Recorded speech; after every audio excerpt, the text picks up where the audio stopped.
আমন্ত্রণ ব্যবসা বাণিজ্য আর অর্থনীতির খবরাখবর নিয়ে নিউজ 24-এর নিয়মিত আয়োজন বিজনেস আওয়ারে। শনি থেকে বৃহস্পতিবার দুপুর 1টায় প্রচারিত হচ্ছে এই অনুষ্ঠান। আয়োজনে থাকছে দেশ বিদেশের ব্যবসা বাণিজ্যের সবশেষ খবর ও খবরের বিশ্লেষণ। এছাড়াও আছে শেয়ার বাজার ও মুদ্রা বাজারের আপডেট। পুরো সময় আপনাদের সাথে আছি আমি মুরসালিন হক জুনায়েদ। চেয়ারম্যানের অপসারণ এবং সংস্কার প্রক্রিয়ায় প্রতিনিধিত্ব না থাকার অভিযোগে 3 ঘন্টার কলম বিরতি কর্মসূচি পালন করেছেন এনবিআর সংস্কার ঐক্য পরিষদ। জাতীয় রাজস্ব বোর্ড এনবিআর ভবনে কড়া নিরাপত্তার দেখা গেলেও এই অবস্থান কর্মসূচিতে বাধা দিচ্ছে না পুলিশ। রাজধানীর আগারগাঁওয়ে সকাল থেকে ঢাকার সকল দপ্তরের কর্মকর্তারা, এনবিআর প্রধান কার্যালয় এবং রাজধানীর বাইরের দপ্তরগুলোর আন্দোলনকারীরা নিজ নিজ কর্মস্থলে কলম বিরতির পাশাপাশি কাফনের কাপড় পরে বিক্ষোভ সমাবেশ করেন। আন্দোলনে অংশ নেওয়া 5 কর্মকর্তাকে বদলি এবং এনবিআর সংস্কারে করণীয় ঠিক করতে গঠিত 6 জনের সরকারি কমিটিতে নিজেদের প্রতিনিধিত্ব না থাকায় নতুন করে ক্ষোভ ছড়িয়েছে আন্দোলনকারীদের মধ্যে। আজকে যেটা উদ্দেশ্য হচ্ছে, আমাদের যে এনবিআরের যিনি চেয়ারম্যান মহোদয়, উনি এখানে স্বৈরাচারী কায়দায় উনি এনবিআরটাকে পরিচালনা করতে চাচ্ছে। দুর্নীতিমুক্ত এনবিআর গড়ে তুলতে পারি, আমরাও একটা দুর্নীতিমুক্ত এনবিআর চাই এবং এটার জন্য আমরা কাজ করতে চাই। জাতীয় রাজস্ব বোর্ড রক্ষার জন্য, দেশ ও জনগণকে রক্ষার জন্য, দেশ ও জনগণ বাজেট তো এই রাজস্ব বোর্ডের উপর ভিত্তি করে, ইনকাম ট্যাক্সের উপর ভিত্তি করে, কাস্টমসের ভ্যাটের উপর ভিত্তি করে, এটাকে রক্ষার জন্য আমরা শেষ পর্যন্ত লড়াই করে যাব এবং কাফনের কাপড় পরে আমরা নেমেছি।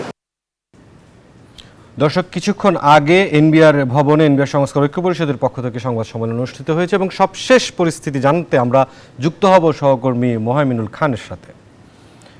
মোহাইমিন, আমরা জানতে পেরেছি আপনার মাধ্যমে যে একটি সংবাদ সম্মেলন করেছেন এনবিআর সংস্কার ঐক্য পরিষদ, কি কথা বললেন তারা সেখানে?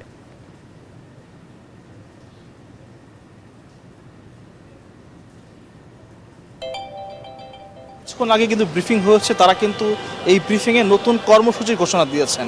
তারা যেটি বলেছেন যে আজকের মধ্যে যে বদলির আদেশ গতকালকে দেওয়া হয়েছে তা বাতিল না করা হয় এবং কমিটি নতুন করে গঠন করা না করা হয়, তাহলে কিন্তু আগামীকাল সকাল 9টা থেকে দুপুর 2টা পর্যন্ত আন্তর্জাতিক যাত্রী সেবা এবং একই সাথে কিন্তু তারা বাকি সব কাজ বন্ধ করে দিবেন। অর্থাৎ আন্তর্জাতিক যাত্রী সেবা ব্যতীত বাকি যে সেবাগুলো আছে তা ঢাকা থেকে শুরু করে ঢাকার বাইরের সমস্ত জায়গা কিন্তু বন্ধ হয়ে যাবে।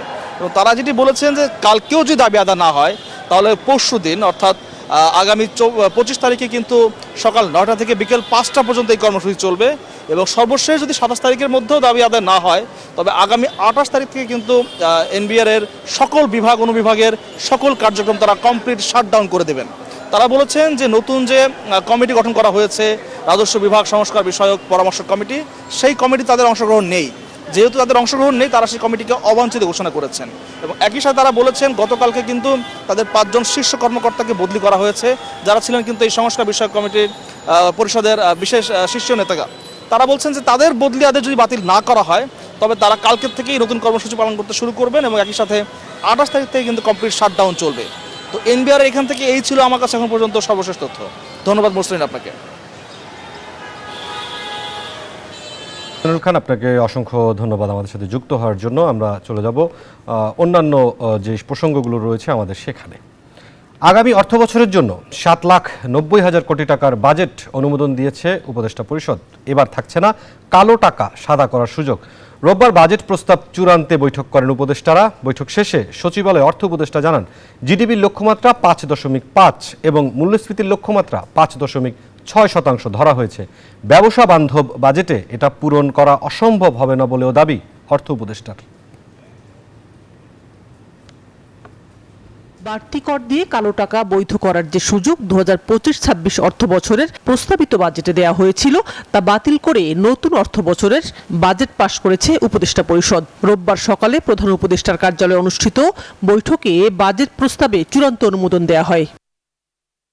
বৈঠক শেষে সচিবালয়ে সংবাদ সম্মেলনে অর্থ উপদেষ্টা বলেন, সামাজিক নিরাপত্তা খাতে 10,000 কোটি টাকা বরাদ্দ বাড়িয়ে আগামী অর্থ বছরের জন্য 7,90,000 কোটি টাকার বাজেট পাশ করা হয়েছে। এডিবির একটা বিশেষ দিক হলো আমরা কোনো মেগা প্রজেক্ট নিচ্ছি না। মেগা মানে বেশ বড়, মানে 12 বিলিয়ন 13 বিলিয়ন। আপনার মেট্রো রেল হবে, সেটা নিশ্চয়ই 2-3 বিলিয়নের কমে হবে না, একেবারে খুব ছোট প্রজেক্ট হবে না। বা বে টার্মিনাল হয়তো 1 বিলিয়ন 1.5 বিলিয়ন লাগবে, সেই সাথে কিন্তু বিরাট প্রজেক্ট নিচ্ছি না, এটা একটা। দ্বিতীয়ত আমরা পুরনো অনেক প্রজেক্ট বাদ দিয়ে দিয়েছি যেগুলো একেবারে ইসেতে হয় নাই, সেগুলো করে কিন্তু এডিবিটাকে আমরা মোটামুটি আমরা একটা ইসে পর্যায়ে বাস্তব ভিত্তিক পর্যায়ে নিয়ে আসছি। জানান জিডিপি প্রবৃদ্ধি লক্ষ্যমাত্রা 5.50% ধরা হয়েছে, মূল্যস্ফীতির লক্ষ্যমাত্রা ধরা হয়েছে 6.50%। আমাদের যেটা করছে ফাইনালি জিডিপি আমরা 5.5 প্রক্ষেপণ করেছি, তাই না? 5.5 ইনফ্লেশনটা আমরা ভেবেছি যে বেশ কমে যাবে, কিন্তু আমরা ভাবলাম যে নেক্সট জুনের মধ্যে 6.5 6.5 এখন নাই মিডিল, এখনো তো 9-এর মধ্যে আছে। সুখবরে যে ডেফিসিট কিন্তু আমাদের লোয়েস্ট, গত 10-12 বছর মধ্যে এত হয় নাই, এত 3.62। বৈঠকে উপস্থিত এনবিআর চেয়ারম্যান বলেন, প্রস্তাবিত বাজেটে বাড়তি কর দিয়ে কালো টাকা সাদা করার সুযোগ দেওয়া হয়েছিল। বিভিন্ন পক্ষের দাবির পরিপ্রেক্ষিতে সেটি বাতিল করা হয়েছে। বিল্ডিং এবং অ্যাপার্টমেন্টে স্কোয়ার মিটার অনুযায়ী ট্যাক্স দিয়ে যে কালো টাকা সাদা করতো, তাতে রেগুলার ট্যাক্সের চেয়ে অনেক কম ট্যাক্স দিয়ে তারা পার পেত। সেটা আমরা এবার 5 গুণের মতো বাড়িয়ে দিয়েছিলাম। তারপরেও যেহেতু একটা বড় দাবি ছিল, সাদা যেটা ঠিক করলেন, যেটা আমরা বিলুপ করে দিয়েছি। এখন আর আমাদের আইনে কালো টাকা সাদা কোনো প্রভিশন নাই। 18 লাখ মানুষ করের তালিকায় থাকলেও 12 লাখ মানুষই কর দেয় না। মানুষের কর দেওয়ার প্রতি আগ্রহ এবং উৎসাহ বাড়ানোর জন্য কালো টাকা সাদা করার বিধান রাখা হয়নি, জানানো হয় সংবাদ সম্মেলনে। শানাজি ইয়াসমিন, নিউজ 24, ঢাকা। আগামী অর্থ বছরের বাজেট উচ্চাভিলাষী মনে করছে Centre for Policy Dialogue CPD. গবেষকরা বলছেন, রাজস্ব প্রবৃদ্ধি ও মূল্যস্ফীতি কমানোর যে লক্ষ্যমাত্রা রয়েছে তা বাস্তবায়নযোগ্য নয়। রোববার সকালে গুলশানে বাজেট সংলাপ আয়োজন করে সংস্থাটি। যোগ দেন ব্যবসায়ী ও রাজনীতিবিদরাও। তারা বলেন, অর্থনীতির স্থিতিশীলতার জন্য প্রয়োজন রাজনৈতিক স্থিতিশীলতা। বিনিয়োগে স্থবিরতা, বেকারত্ব বৃদ্ধি, প্রবৃদ্ধি হ্রাস এবং খেলাফি ঋণের ঊর্ধ্বগতি সহ নানামুখী চাপের মধ্য দিয়ে যাচ্ছে দেশের অর্থনীতি। রাজনৈতিক অনিশ্চয়তা এই সংকটকে আরও প্রবল করছে দিন দিন। এমন বাস্তবতায় সংকট কাটাতে অন্তর্বর্তী সরকারের কাছে জনবান্ধব একটি বাজেট প্রত্যাশা ছিল মানুষের। তবে সামষ্টিক অর্থনীতির বিভিন্ন সূচক বিবেচনায় এই বাজেটকে উচ্চাকাঙ্ক্ষী বলছে বেসরকারি গবেষণা সংস্থা Centre for Policy Dialogue CPD. রাজধানীর গুলশানে বাজেট সংলাপে সংস্থাটির নির্বাহী পরিচালক তার মূল প্রবন্ধে বলেন, এনবিআরকে দেয়া রাজস্ব আদায়ের লক্ষ্যমাত্রা বাস্তবায়নযোগ্য নয়। এই যে মধ্যপ্রাচ্যে উত্তেজনা হচ্ছে, যুদ্ধ চলছে, সেটার প্রেক্ষিতে কিন্তু আমাদের অর্থনীতিতেও একটা এটার অভিঘাত হবে। অর্থনীতি বিশ্লেষকরা বলছেন, অন্তর্বর্তী সরকারে 4 জন অর্থনীতিবিদ থাকা সত্ত্বেও বাজেটে জনগণের ইচ্ছার প্রতিফলন হয়নি। আর ব্যবসায়ী নেতাদের অভিযোগ, তাদের উপর হয়রানি বন্ধ হয়নি, বরং বেড়েছে করের চাপ। যে শিক্ষা স্বাস্থ্যের কথা বলা হলো, সামাজিক সুরক্ষা কিভাবে আমরা করব? নেপালেও আমাদের যে রাজস্ব, যে পাবলিক এক্সপেন্ডিচার, যেটা সরকারি ব্যয়, সেটাও কিন্তু নেপালেও কিন্তু 22-23%। তো সেখানে আমাদের দেশে আমরা এই 4%-এর ঘাটতি নিয়েও যদি 14% করি, তাহলে কিন্তু এটা আমরা করতে পারবো না। স্ট্রাকচারে the budget is boring, there is nothing new, there is no departure from tradition. এই যে ব্যাংকগুলোর কথাই বলছি, করলেন লুট আর কম্পেনসেট করছি আমরা। ইন্টারেস্ট রেট তো হাই আমাদের, আমরা যারা প্রকৃতপক্ষে ব্যবসা করি। 12% ইনফ্লেশনারি সিচুয়েশনে ওয়ার্কাররা তাদের জীবন, এখন আমি বেতন বাড়াই দেবো, তাহলে আবার আমি কম্পিটেন্ট থাকবো না, আমি তো বেতন বাড়াইতে পারতেছি না। রাজনৈতিক দলের নেতাদের অভিযোগ, অন্তর্বর্তী সরকারের বাজেটও গতানুগতিক। রাজনৈতিক অনিশ্চয়তার কারণে আসছে না বিনিয়োগও।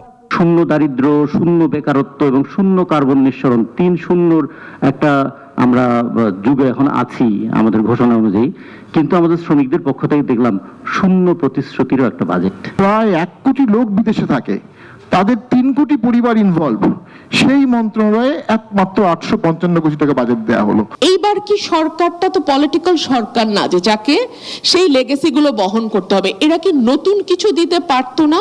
দেশে যে পরিমাণে বেকারের সংখ্যা বাড়ছে তা বিবেচনায় বাজেটে কর্মসংস্থান সৃষ্টির রোডম্যাপ দেওয়ারও পরামর্শ আসে সংলাপে। একই সাথে জ্বালানি নিরাপত্তা নিশ্চিতের পরামর্শ দেন বক্তারা। আরেকটা জিনিস আমি বাজেটে, রিয়াদ সুমন, নিউজ 24, ঢাকা। দর্শক, অন্তর্বর্তীকালীন সরকার বলছেন অর্থনৈতিক পুনরুদ্ধার, সংস্কার এবং জনবান্ধব, ব্যবসাবান্ধব বাজেট। কিন্তু ব্যবসায়ী এবং অর্থনীতিবিদরা বলছেন এই বাজেট উচ্চাভিলাষী, বাস্তবায়নযোগ্য হবে না। রাজস্ব যে লক্ষ্যমাত্রা সেটিও বাস্তবায়ন অবাস্তব। তাই আমাদের আজকের সংবাদ বিশ্লেষণের পালা। সংবাদ বিশ্লেষণের বিষয় বাজেট 2025-26 প্রত্যাশা ও প্রাপ্তি। আমাদের সাথে 2 জন অতিথি যুক্ত হবেন অনলাইনে।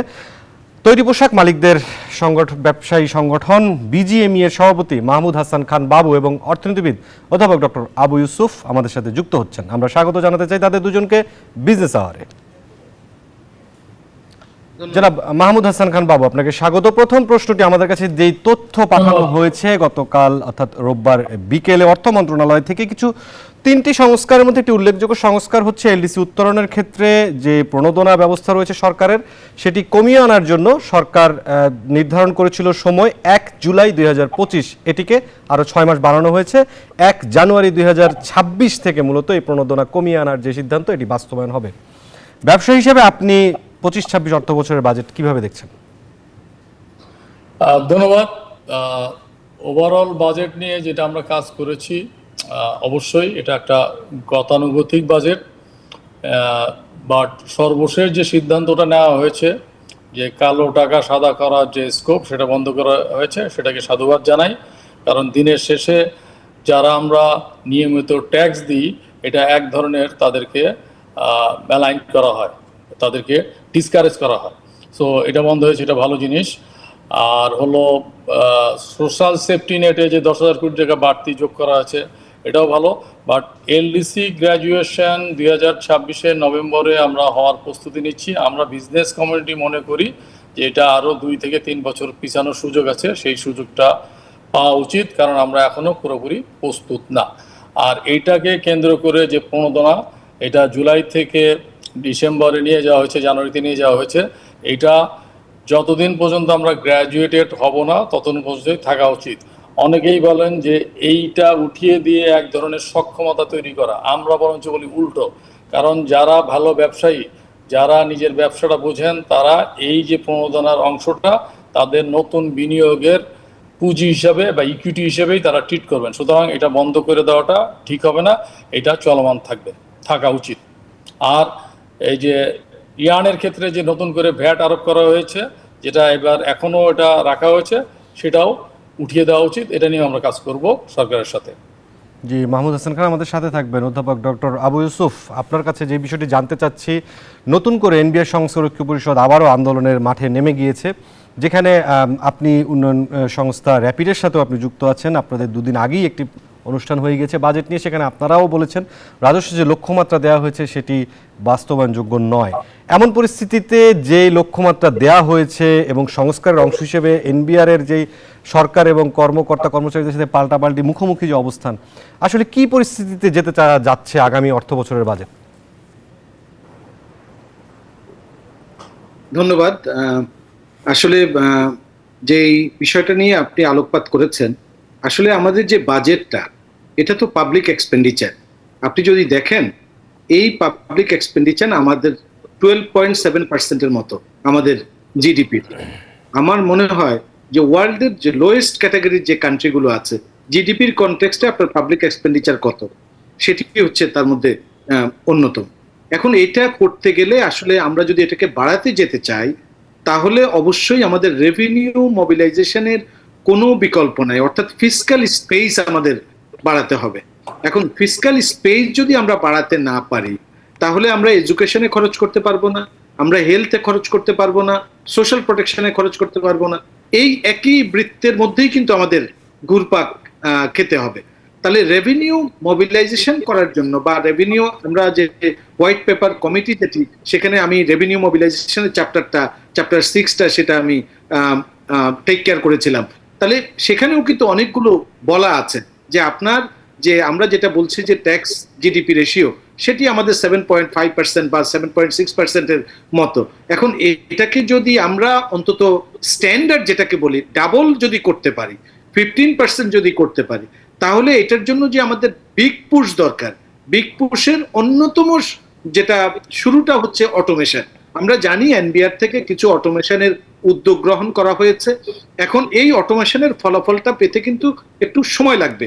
এরই মাঝে আপনারা জানেন যে ট্যাক্স পলিসি এবং ট্যাক্স অ্যাডমিনিস্ট্রেশন যেই নিয়ে যে একটা পরিপত্র বা যে সার্কুলারটা হয়েছে, সেটা নিয়ে যেই ধরনের একটা এখন অনেকটা কি বলবো, যে এনবিআর এর মধ্যেও একটা শ্লথ গতি বা যে ধরনের, এটাকে যদি সমাধান করতে হয় আমার মনে হয় এটার একটা আলাপ আলোচনা করে সরকার অলরেডি একটা কমিটি গঠন করেছে, এইটাকে যাতে আলোচনা করে আসলে সবার স্বার্থ কি, এনবিআর এরও উচিত অথবা সরকারেরও উচিত যে আমরা যদি রেভিনিউ মোবিলাইজ করতে হয়, রিফর্মের কোনো বিকল্প নাই।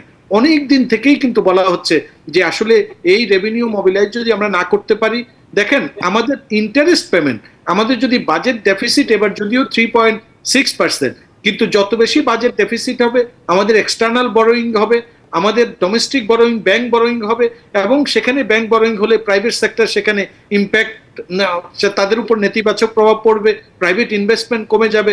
আমরা যত বেশি এই নির্ভরতাটা যত কমাতে পারি, আপনি দেখেন বাজেটের 14%-এর মতো হচ্ছে ইন্টারেস্ট পেমেন্ট, অর্থাৎ আমরা এডুকেশনে 12%-এর মতো খরচ করছি, সেখানে তার চেয়েও বেশি হচ্ছে আমাদের ইন্টারেস্ট পেমেন্ট দিতে হচ্ছে। তাহলে এই জায়গা থেকে যদি আমরা বের করে নিয়ে আসতে হয়, তাহলে আমাদের কিন্তু একটা বিগ পুশ দরকার। সেই বিগ পুশটা কি? একটা হচ্ছে যে আমাদের রেভিনিউ মোবিলাইজেশনের ডিরেক্ট ট্যাক্সের যে প্রপোর্শনটা, সেটা আমাদের বাড়াতে হবে, অর্থাৎ যারা ট্যাক্স নেটের বাইরে আছে, আমরা র্যাপিড থেকেও গবেষণা করেছি বা আমাদের হোয়াইট পেপার, ইভেন টাস্কফোর্সেও বলা আছে যে বিভিন্ন মহল থেকে বলা আছে যে আমাদের ডিরেক্ট ট্যাক্সের প্রপোর্শনটা যেটা, সেটা আমাদের এখন অ্যারাউন্ড 35%-এর মতো। আসলে এই স্ট্রাকচারটা উল্টা হবে, ইনডিরেক্ট ট্যাক্সের উপর আমরা এখন বেশি ডিপেন্ডেন্ট, আমাদের 65 থেকে 70%-এর মতো।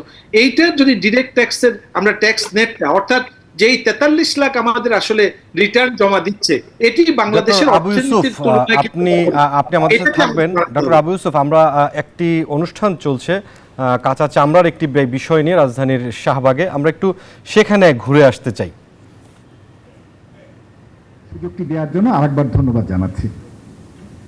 ধন্যবাদ স্যার আপনার মূল্যবান বক্তব্যের জন্য। এ পর্যায়ে বক্তব্য রাখার জন্য বিনীতভাবে অনুরোধ জানাচ্ছি আজকের অনুষ্ঠানের সম্মানিত বিশেষ অতিথি জনাব মোহাম্মদ আব্দুর রহিম খান, অতিরিক্ত সচিব, বাণিজ্য মন্ত্রণালয়।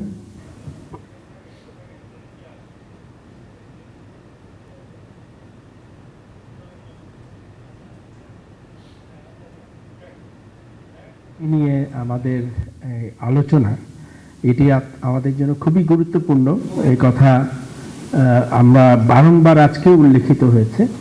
তো অনুষ্ঠানের প্রধান অতিথি বাণিজ্য মন্ত্রণালয়ের সুযোগ্য সচিব জনাব মাহবুবুর রহমান, আমাদের বাংলাদেশ ট্যানার্স অ্যাসোসিয়েশনের সভাপতি, সাধারণ সম্পাদক, এবং আপনারা যারা উদ্যোক্তারা আছেন মঞ্চে উপবিষ্ট, আমাদের সিপিডি সিনিয়র রিসার্চার জনাব ডক্টর গোলাম মুয়াজ্জেম। আমি প্রথমেই অভিনন্দন জানাতে চাই সিপিডির যে টিমটা এই গবেষণা করেছে, এবং জনাব তামিম এসে এখানে প্রেজেন্টেশন দিয়েছেন, এই জন্য তাদেরকে অভিনন্দন জানাই। আমার জানা মতে এই প্রথম একটা বড় ধরনের একটা ইনডেপথ একটা রিসার্চ হয়েছে যে কাঁচা চামড়ার মূল্যটা কিভাবে ন্যায্যতার পর্যায়ে নেওয়া যায়, এবং সেই জন্য আমি মনে করি যে অল্প সময়ের মধ্যে তারা যে গবেষণাটি করেছে এবং সেখানে যেই ফাইন্ডিংসগুলো এসছে, আপনারা যারা উদ্যোক্তারা আছেন এর বেশিরভাগের সাথেই একমত হয়েছেন, এবং সুপারিশগুলো অবশ্যই সরকারের জন্য তারা যেটা উপস্থাপন করেছেন সেইগুলো আমি মনে করছি যে অনেকগুলোই সময়ানুগ হয়েছে। এই জন্য তাদের জন্য আমি আরেকবার। দর্শক, রাজধানীর শাহবাগে দেশে কাঁচা চামড়ার সাপ্লাই চেইন, গুণগত মান ও মূল্য নিশ্চিতকরণ বিষয়ক গবেষণা কার্যক্রমে আলোচনা চলছিল, আমরা ছিলাম সেখানে। এবার যাব আমরা সংবাদ বিশ্লেষণের যে বিষয়টি রয়েছে 2025-26 অর্থ বছরের বাজেটের প্রত্যাশা ও প্রাপ্তি নিয়ে। আমাদের সাথে বিজিএমইএ সভাপতি মাহমুদ হাসান খান এবং অর্থনীতিবিদ ডক্টর আবু ইউসুফ যুক্ত আছেন। ডক্টর আবু ইউসুফ, আপনি যেই বিষয়টি আলোচনা করছিলেন, আসলে যেইভাবে সংস্কার কাজগুলো চলছে, এগুলোর কিছু কিছু জায়গায় কিন্তু নানামুখী বাধাও আসছে। সেই জায়গাগুলো আসলে ঠিকঠাক করার জন্য আগামী অর্থ বছরে কি ধরনের পরিকল্পনা করা উচিত? আসলে যেহেতু বাজেট বক্তৃতাতেও এগুলো প্রত্যেকটা জিনিসই কিছু আলোকপাত করা হয়েছে, আসলে আলাপ আলোচনা বা সংলাপের কোনো বিকল্প নাই। যদি কোনো ধরনের ভুল বোঝাবুঝি হয়ে থাকে, যেমন এনবিআর এর কথাটাই আমরা বলছি যে এনবিআর এর মধ্য থেকেও আসলে আমরা যতটুকু আলাপ করেছি, তারাও কিন্তু সংস্কার চায়, আবার সরকারও সংস্কার চায়, তাহলে বাধাটা কোথায়? অর্থাৎ যেই দুটো যে ডিভিশন করা হয়েছে সেখানে যাতে এই এনবিআর বা এই সংশ্লিষ্ট অর্থাৎ যেই পরিপত্রটা জারি করা হয়েছে সেখানে ট্যাক্স পলিসি এবং ট্যাক্স অ্যাডমিনিস্ট্রেশনে, তো সেখানে যদি এই দুটোকে পরিচালনা বা সংস্কার করার জন্য তাদের যেই ধরনের লোকবল দরকার, যেই ধরনের অভিজ্ঞ লোকবল দরকার, এগুলো কোথায় সমস্যাটা আছে, কোথায় গ্যাপটা আছে, সেটা আমার মনে হয় সংলাপ করে, এটি যে কমিটি করে দেওয়া হয়েছে প্লাস সংলাপের মাধ্যমে সেটার সমাধান করা সম্ভব। যেটি বলছিলাম যে রেভিনিউ মোবিলাইজেশনের আরেকটা জায়গায় হচ্ছে, একটা গবেষণায় দেখা গেছে যে ভ্যাটের যে বিষয়টা, যেই পরিমাণ ভ্যাট আমাদের যদি আমরা ঠিক মতো অ্যাড্রেস করতে পারতাম, তাহলে যে পরিমাণ ভ্যাট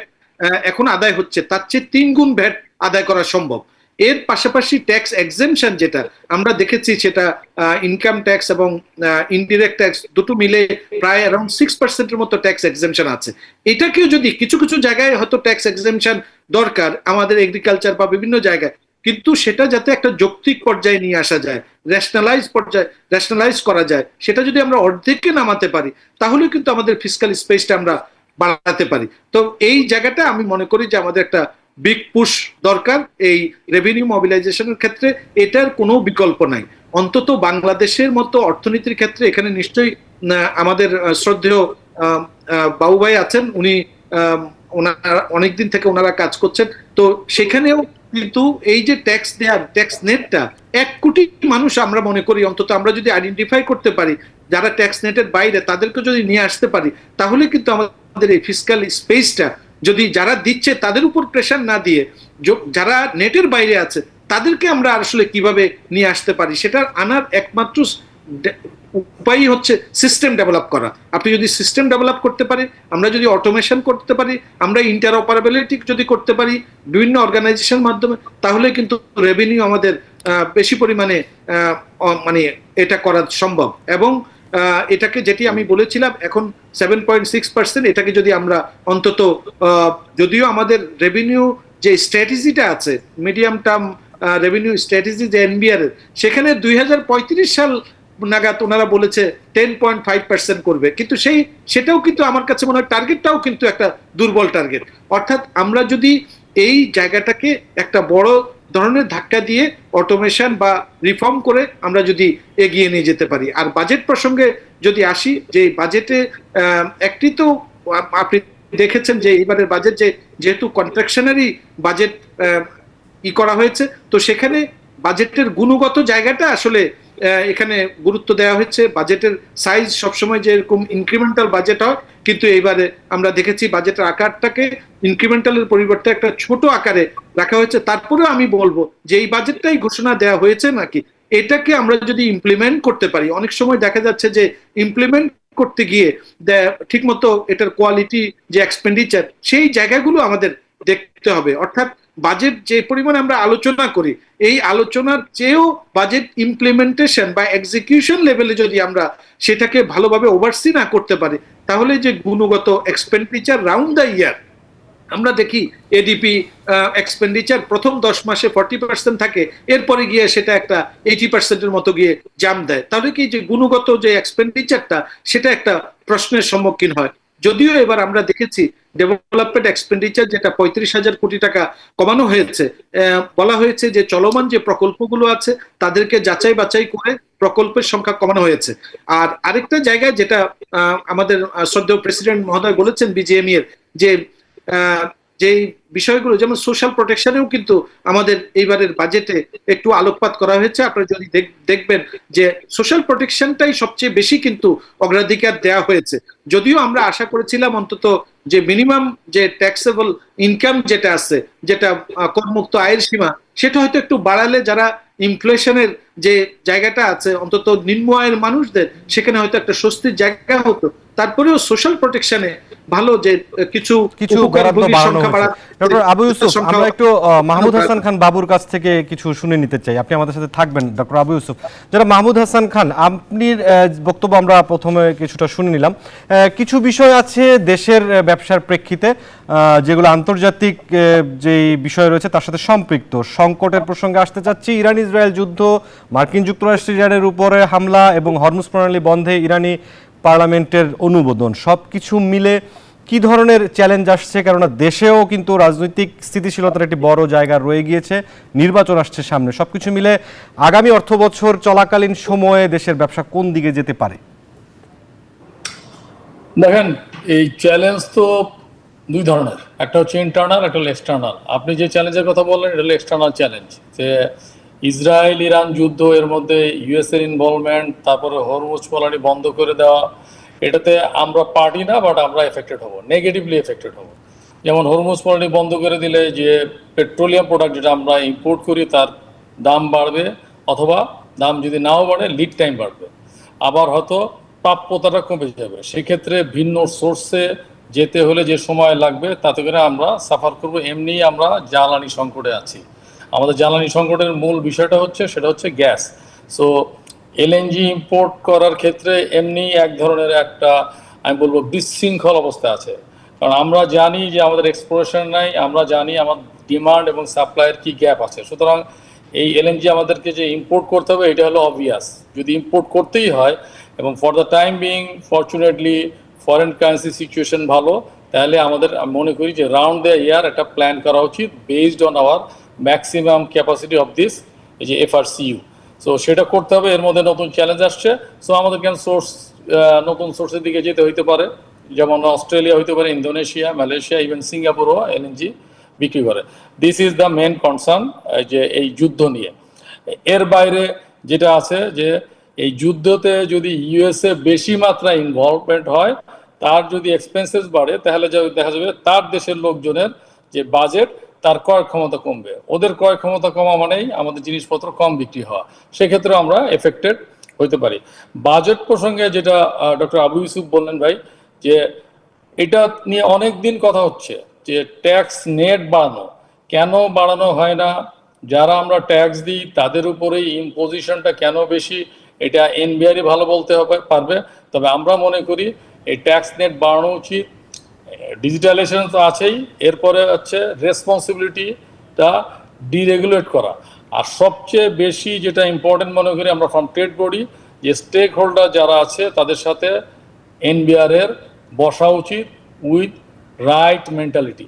বিষয়টা এমন না যে ট্রেড বডিকে ডাকবো কিন্তু আমি যেটা সিদ্ধান্ত নিয়ে রাখছি আমি সেটাই ইমপ্লিমেন্ট করব, জাস্ট ফর আই ওয়াশ এদেরকে ডাকলাম, শুনলাম, কিন্তু আমার মাথায় যেটা আছে সেটাই করলাম।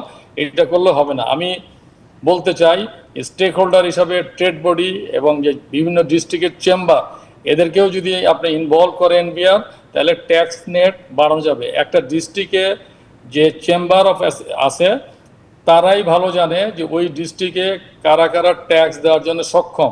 তো আপনি যদি তাদেরকে যদি এটার মধ্যে ইনভলভ করেন উইথ রাইট মোটিভ, তাইলেই সম্ভব। আর আপনি যদি মনে করেন যে না এরা সবাই ফাঁকিবাজ, সবাই দুর্নীতিবাজ, আর আমরা যারা এনবিআরে বসে আছি আমরা সব ভালো, তাহলে আপনি জীবনে ট্যাক্স নেট বাড়াইতে পারবেন না। আর তাহলে এই চোর পুলিশ খেলা চলতেই থাকবে এবং যেটা বলেন যে ট্যাক্স জিডিপি রেশিও জীবনেও বাড়বে না। সেই জায়গাটায় মাইন্ডসেট এনবিআরকে চেঞ্জ করতে হবে, এনবিআর যারা কর্মকর্তা অর্থমন্ত্রক তাদেরকে চেঞ্জ করতে হবে এবং স্টেক হোল্ডার হিসেবে আমাদেরকে ইনভলভ করতে হবে, আমাদেরকে আস্থায় নিতে হবে। জি, জনাব মাহমুদ হাসান খান বাবু এবং অধ্যাপক ডক্টর আবু ইউসুফ, আপনাদের দুজনকে অসংখ্য ধন্যবাদ আজকের বিজনেস আওয়ারে যুক্ত হওয়ার জন্য। ধন্যবাদ। দর্শক, আমরা সংবাদ বিশ্লেষণে ছিলাম বাজেট 2025-26 প্রত্যাশা প্রাপ্তি। আমাদের সাথে দুজন অতিথি যুক্ত ছিলেন। বিরতিতে যাব, ফিরব অন্যান্য সংবাদ নিয়ে, সাথে থাকুন। আবারও স্বাগত জানাচ্ছি বিজনেস আওয়ারে। তথ্য প্রযুক্তি খাত বিরাট সুযোগ তৈরি করে দিয়েছে, যার জন্য প্রথাগত চাকরির আর প্রয়োজন হবে না, নিজেই উদ্যোক্তা হতে পারবেন যে কেউই। এমন মন্তব্য প্রধান উপদেষ্টার বিশেষ সহকারী ডক্টর আনিসুজ্জামান চৌধুরীর। রোববার রাতে রাজধানীর মিরপুর সেনা প্রাঙ্গণে দেশীয় আউটসোর্সিং খাতের সবচেয়ে বড় আয়োজন বিজনেস প্রসেস আউটসোর্সিং বিপিও সামিটের সমাপনীতে এ মন্তব্য করেন তিনি। আউটসোর্সিং ব্যবসায়ীদের সংগঠন Bangladesh association of contract centre and outsourcing বাক্যর আয়োজনে ষষ্ঠবারের মতো আয়োজিত হয় এই সামিট। 2 দিনব্যাপী এই আয়োজনে 30টিরও বেশি দেশীয় ও আন্তর্জাতিক আইটিইএস বিপিও প্রতিষ্ঠান তাদের সেবা ও পণ্য প্রদর্শন করে। 2 দিনব্যাপী আয়োজনকে পুরো বিপিও ও ফ্রিল্যান্সিং ইন্ডাস্ট্রির জন্য একটি সমাধান ও গবেষণা ফলাফল হিসেবে মনে করেন বাক্য সভাপতি তানভীর ইব্রাহিম। আমরা এই 2 দিনকে পুরো বিপিও এবং ফ্রিল্যান্সিং ইন্ডাস্ট্রির জন্য একটা সলিউশন হিসাবে, একটা রিসার্চ আউটপুট হিসাবে আমরা এটাকে গণ্য করেছি এবং ফলো আপ যেই অ্যাক্টিভিটিসগুলো আমরা করব একটা ডেফিনেটলি এই ইন্ডাস্ট্রির জন্য ভ্যালু অ্যাডিশন হিসেবে কাজ করবে। নতুন যে টেকনোলজি আইটির যে যুগটা, এটা কিন্তু একটা বিরাট সুযোগের ব্যাপার করে দিয়েছে। ট্রেডিশনাল জবের আর প্রয়োজন হয় না, নিজেরাই এন্টারপ্রেনিয়র হয়ে যেতে পারে। এবারে শেয়ার বাজারের খবর।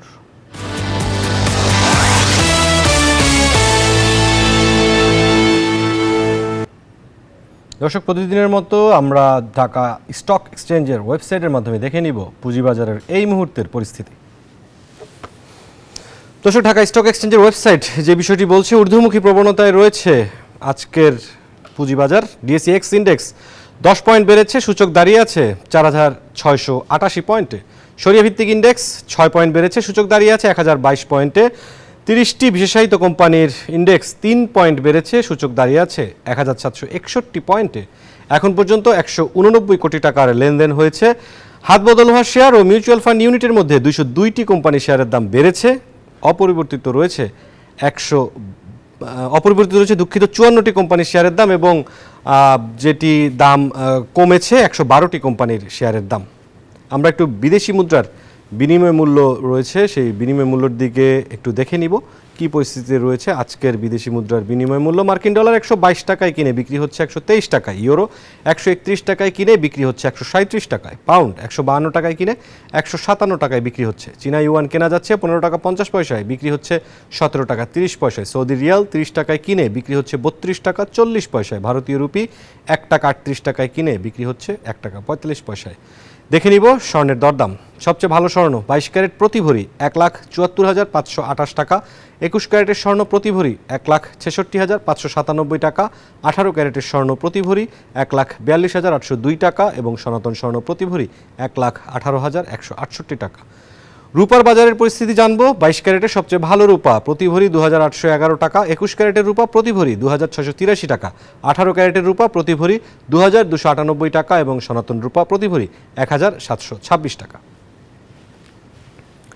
দর্শক, এই ছিল আমার হাতে থাকা পুঁজিবাজার, বিদেশি মুদ্রার বিনিময় মূল্য, স্বর্ণ ও রূপার সবশেষ আপডেট। বিরতিতে যাব, ফিরব দেশ ও বিশ্ব বাণিজ্যের সংবাদ নিয়ে, সাথেই থাকুন। আবারও স্বাগত বিজনেস আওয়ারে। দর্শক, রাজধানীর গুলশানে মেট্রোপলিটন চেম্বার অফ কমার্স এবং পলিসি রিসার্চ ইনস্টিটিউটের বাজেট আলোচনায় কথা বলছেন প্রধান উপদেষ্টার বিশেষ সহকারী ডক্টর আনিসুজ্জামান চৌধুরী। সরাসরি চলে যাচ্ছে সেখানে। তো এনিওয়ে, তো সিনথেটিক লেদারের ইস্যু পুরোপুরি সবকিছু বুঝতে পারিনি। তো আরেকটা জিনিসের কথা আসছে যে কেন পলিসি এক্সটেন্ড করা। অ্যাকচুয়ালি এটা একটা আমরা আর্গুমেন্ট করছি যারা এলডিসি গ্র্যাজুয়েশনের পয়েন্ট অফ ভিউ থেকে ম্যান মেড ফাইবারের দিকে হচ্ছে। This is almost like the same thing. You know, if you are giving some incentive to man-made fibers, so why not synthetic leather? So there's a যে policy research সেটা very valid point. এটা আমাদের দেশে actually it is not for this government only. It is an ongoing problem. এটা আমাদের দেশের যেটা সবচেয়ে বড় প্রবলেম, যেটা আমি মনে করি, আমি তো বাইরে থেকে এসে এখানে যে কয়েকদিন সুযোগ পেয়েছি কাজ করছি, আমাদের দেশের সবচেয়ে বড় প্রবলেম হচ্ছে policy coordination, coherence and integration নাই আমাদের দেশে। আমরা যেটা দেখি রাস্তায় কোঅর্ডিনেশনটা কি, একটা রাস্তা তৈরি করে গেল কোনো ডিপার্টমেন্ট, পরের দিন এসে আবার রাস্তা সেটা কেটে নিয়ে যাচ্ছে। তার মানে ওই ডিপার্টমেন্টের সাথে এটার মধ্যে কোঅর্ডিনেশন হয় না। আমরা এখানে রাস্তা বা কাটতে যাব, কবে যাব, কবে তারা ফিক্স করবে, এই দুটো ইনফরমেশন কোনো জায়গায় এসে কোঅর্ডিনেট হয়নি। This is a huge problem, huge wastage for the country. দর্শক, আমরা গুলশানে এমসিসিআই পিআরআই এর বাজেট আলোচনার বক্তব্য শুনছিলাম। এবারে জনপদে শিল্প ও বাণিজ্যের খবর।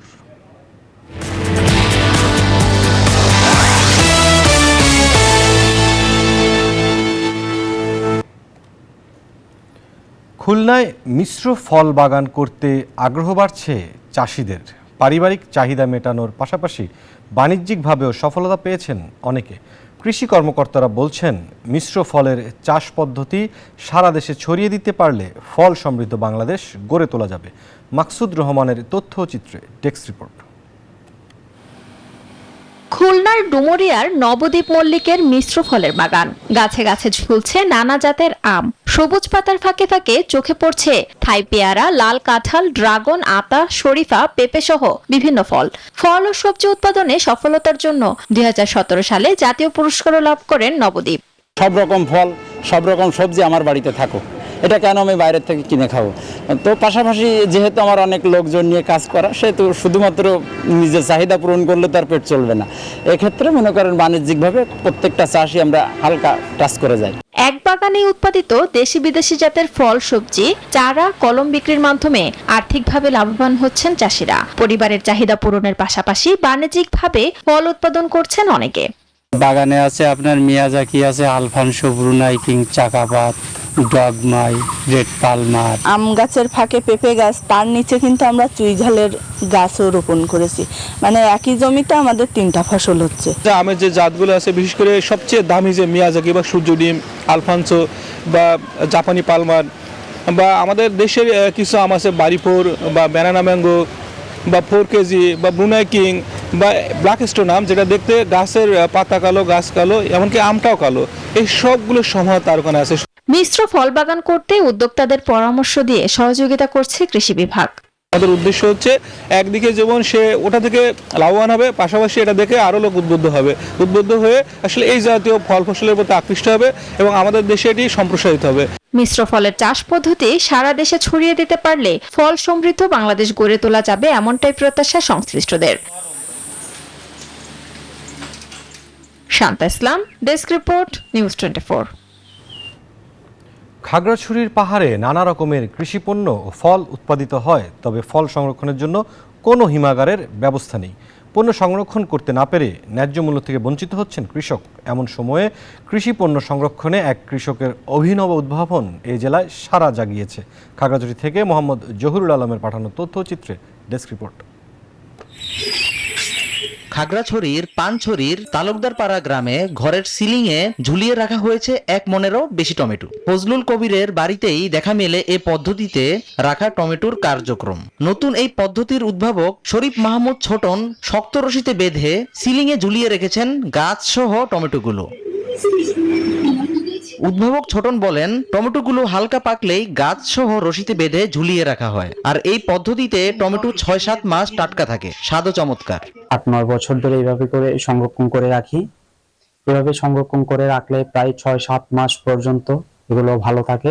প্রতিবেশীরা জানান, প্রথমে বিষয়টি অদ্ভুত মনে হলেও এখন এই পদ্ধতির কার্যকারিতা দেখে অনেকেই মুগ্ধ। এখন অন্যরাও অনুসরণ করতে শুরু করেছেন এই পদ্ধতি। দেখে আমার খুব সুন্দর লাগছে টমেটোগুলো। এলাকাতে আরো অনেক লোক উৎসাহী আগামীতে এভাবে সংরক্ষণ করার জন্য। টমেটো দীর্ঘ কয়েক বছর যাবৎ সংরক্ষণ করার জন্য এটি একটি সহজ পদ্ধতি। কৃষিবিদদের মতে সিলিং বাঁশের হওয়ায় পর্যাপ্ত আলো বাতাস অনায়াসে চলাচল করতে পারে, ফলে টমেটো টাটকা ও সতেজ থাকে। গাছ সহ টমেটো কিনে ঘরের সিলিং এ ঝুলিয়ে রাখেন, তিনি এ থেকে প্রায় সারা বছর টমেটো খেতে পারেন। যেহেতু ওনার সিলিংটা বাঁশ দিয়ে তৈরি, এখানে প্রচুর পরিমাণ আলো বাতাস প্রবেশ করার সুযোগ থাকে এবং টমেটোগুলা নষ্ট হয় না। সরকারি পৃষ্ঠপোষকতা পেলে নতুন এই পদ্ধতি ছড়িয়ে পড়বে দেশ জুড়ে, প্রত্যাশা সংশ্লিষ্টদের। সদীপ চৌধুরী, নিউজ 24। কয়েকদিনের মন্দা কাটিয়ে অবশেষে জমে উঠতে শুরু করেছে দেশের সবচেয়ে বড় চাঁপাইনবাবগঞ্জের কানসার্ট আম বাজার। সকাল থেকে গভীর রাত পর্যন্ত চলছে আম কেনা বেচা। এখন ন্যায্য দাম পেয়ে খুশি আম চাষিরা। সংশ্লিষ্টরা বলছেন, যত দিন যাবে ততই বাড়বে আমের দাম। রফিকুল আলমের পাঠানোর তথ্য ও ছবিতে আরেকটি ডেস্ক রিপোর্ট।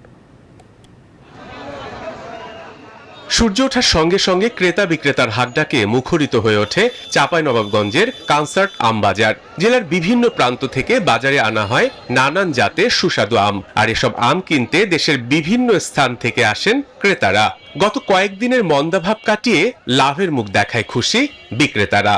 শুরু থেকে আপনার শেষ পর্যন্ত আমার ভালোই ন্যায্য দাম পাচ্ছি। আম আজকে পেয়েছি আপনার 3600 টাকা। আমের বাজার এখানে বেশি, কিন্তু ঢাকার মোকামে বা বিভিন্ন দেশের মোকামে দাম কম। আজকে আমের দাম খুবই উচ্চ রয়েছে, যার কারণে আম চাষিরা আজকে খুবই আনন্দিত। এখানে শুধু ভালো আমই নয়, কদর রয়েছে নষ্ট ও ফাটা ফলেরও। দেশের নামকরা জুস কোম্পানিগুলো নামমাত্র মূল্যে এসব পচা ও ফাটা আম কিনে নিয়ে যাচ্ছে। আমের পরিমাণ 6 টাকা 7 টাকা বা 10 টাকা নিয়ে থাকি আমরা, এবং অনেক কোম্পানি দিয়ে থাকে। ফিসাবাদ, লখনা, মানে যে কোনো আমগুলো ছোট গুটি সাইজের আমগুলো, এই আমগুলো আমরা ধরেন যে কোম্পানিতে দিই। প্রতিদিন 200 থেকে 250 ট্রাক আম কেনা বেচা হয় এই বাজারে। এসব আম ব্যাপারীরা পাঠিয়ে দিচ্ছেন দেশের বিভিন্ন মোকামে। ক্রমান্বয়ে মার্কেট বাড়তেছে, আমরা আশাবাদী যে শর্ট টাইমেই, যেহেতু শহরে গ্রাম থেকে মানুষ গেছে, শর্ট টাইমে মার্কেট ফিরে আসবে এবং চাষিরাও সফলতার মুখ দেখতে পাবে। এদিকে আমবাজারের সুষ্ঠু ব্যবস্থাপনা ও নিরাপত্তা নিশ্চিতে প্রতিনিয়ত তদারকি করছে উপজেলা প্রশাসন। আমরা অনেক সময় দেখি যে আমের দাম কম, আসলে সেগুলো হয়তো ছোট জাতের, ছোট সাইজের আম, দেখতে ভালো না, কিন্তু যেগুলো গুণগত মান ভালো, সেই আমের চাহিদাও রয়েছে, পাশাপাশি দামও কমপক্ষে 4000-এর নিচে আজকে তো খিসাপাত আম বিক্রির কোনো সুযোগ দেখছি না। চলতি মৌসুমে জেলায় এবার প্রায় 8000 কোটি টাকার আম কেনাবেচার আশা সংশ্লিষ্টদের। Desk report, news 24। এবারে বিশ্ব বাণিজ্যের খবর।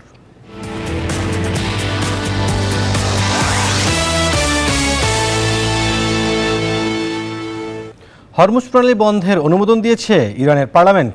রোববার ইরানে যুক্তরাষ্ট্রের হামলার পর এই সিদ্ধান্ত নিয়েছে ইরানি পার্লামেন্ট। তবে তা বাস্তবায়নে আরও কিছুটা সময় লাগবে, কেননা ইরানের সংসদে হরমুজ প্রণালী বন্ধের প্রস্তাব পাশ হলেও তা বাস্তবায়নে দেশের সর্বোচ্চ ধর্মীয় নেতা আয়াতুল্লাহ খামেনির অনুমতি নিতে হবে। বিশ্বব্যাপী তেল ও গ্যাসের চাহিদার প্রায় 20% এই প্রণালী দিয়ে প্রবাহিত হয়, ফলে এর নেতিবাচক প্রভাব পড়বে বিশ্ব অর্থনীতিতেও। ইরানের পারমাণবিক স্থাপনায় মার্কিন হামলার পর বিশ্ববাজারে জ্বালানি তেলের দামে ঊর্ধ্বগতি দেখা গেছে। হামলার পরই যুক্তরাষ্ট্রের অপরিশোধিত তেলের দাম প্রায় 3.6% এবং আন্তর্জাতিক বাজারে ব্রেন্ট তেলের দাম 3.2% পর্যন্ত বেড়েছে। বিশ্ববাজারে এই তেল মূল্য বৃদ্ধির প্রত্যক্ষ প্রভাব পড়েছে যুক্তরাষ্ট্রের শেয়ার বাজারেও। S&P 500 ফিউচারের দাম কমেছে 0.6%।